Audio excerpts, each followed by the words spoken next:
যারা এলাকায় গডফাদারগিরি করে তারাই নির্বাচনে দাঁড়ায়। আমরা সেই সংস্কৃতিকে এবার চ্যালেঞ্জ করতে চাই। আমরা খুব স্পষ্টভাবে বলেছি যে আমরা এককভাবে নির্বাচনের প্রস্তুতি নিচ্ছি এবং সেক্ষেত্রে আমরা 300 আসনই আমাদের লক্ষ্য।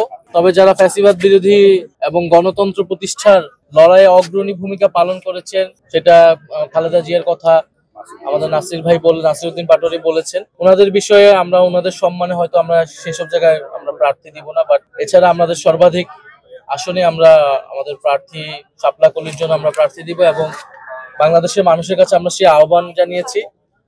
এবার বাংলাদেশের ইতিহাসে নির্বাচনী যে সংস্কৃতি, যে আমরা দেখি যাদের টাকা আছে, যারা এলাকায় গডফাদারগিরি করে তারাই নির্বাচনে দাঁড়ায়, আমরা সেই সংস্কৃতিকে এবার চ্যালেঞ্জ করতে চাই। বরং এলাকার যে গ্রহণযোগ্য মানুষ, সাধারণ মানুষের পাশে যাকে পাওয়া যায়, একজন সাধারণ খেটে খাওয়া মানুষ থেকে শুরু করে এলাকার যারা শিক্ষক রয়েছেন, ইমাম রয়েছেন, গ্রহণযোগ্য সামাজিক নেতৃত্ব রয়েছেন, তাদেরকে আমরা জনপ্রতিনিধি হিসেবে সংসদে দেখতে চাই।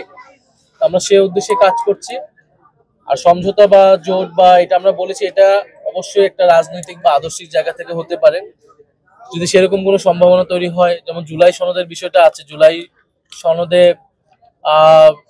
এই আমাদের যে সংস্কারের দাবিগুলো আছে, এই দাবিগুলোর সাথে যদি কোনো দল ঐক্যবদ্ধ বা সংহতি প্রকাশ করে, সেক্ষেত্রে আমরা জোটের বিষয়টা হয়তো বিবেচনা করবো। বাট আমরা এখন পর্যন্ত এককভাবেই লাগাচ্ছি।